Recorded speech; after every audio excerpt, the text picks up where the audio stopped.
Good morning and happy Monday.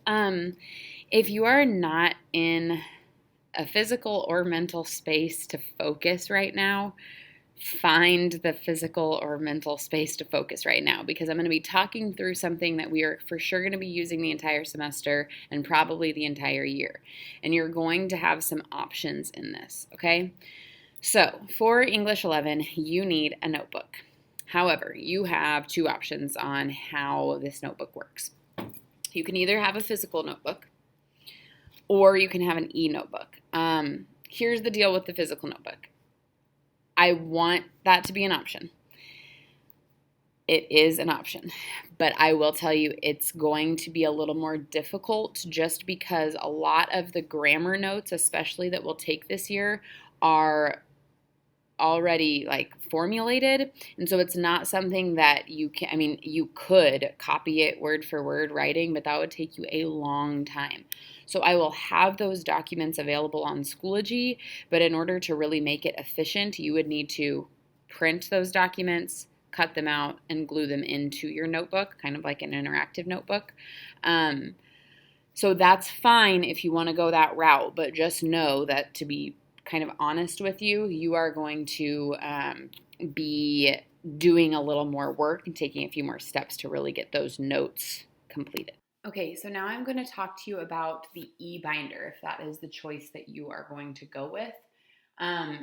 When you get to your English 11 or Advanced English 11 section on Schoology, you're going to see a bunch of different options down the left side.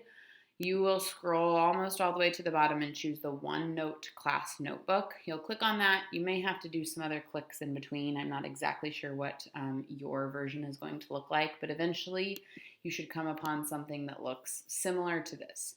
You will only see your name. You should only see your name over here. Really quickly, guys, if this does not work for you, please just shoot me an email. It is likely not anything on your part. It's either the part of me or the part of technology that's screwing up. So don't be concerned or stressed if yours does not work.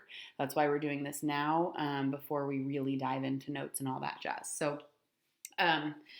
you should see your name over here. You should also see the collaboration space content library. So I want to talk quickly about the content library. If you click on it, you will see I only have one document in there right now, but I want to talk through how you would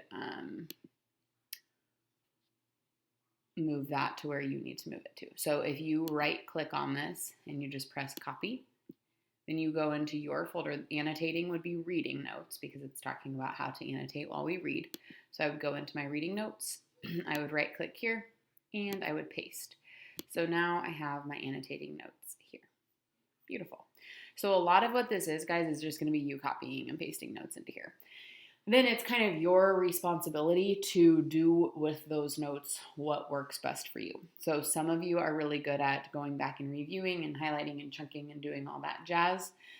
You will, for the large majority, I'm not going to say for everything, but for the large majority of tests and quizzes about this particular stuff, so especially our grammar stuff, you will be able to use your notes.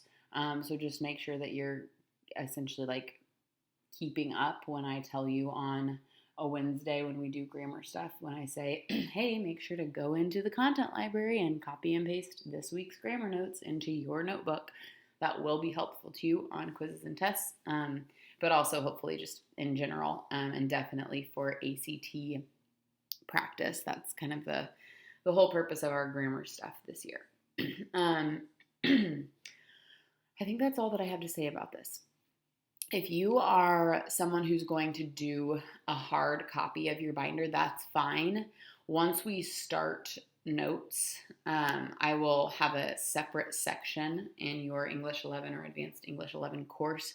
That's all the resources that I'm putting into the eBinder. So you'll still have access to those. Like I said, the only tricky part is that you will likely have to print those somehow and then paste them into your notebook, unless you want to take notes word for word, but I'll just tell you that would take you forever. So what I want you to do today before you move into Bellwork stuff is simply click on the OneNote class notebook over here. Make sure that you can see your individual notebook and then go ahead and copy and paste that annotating page from the content library into your reading notes. If you have questions, comments, or concerns, please reach out to me. Happy Monday, and we'll chat soon.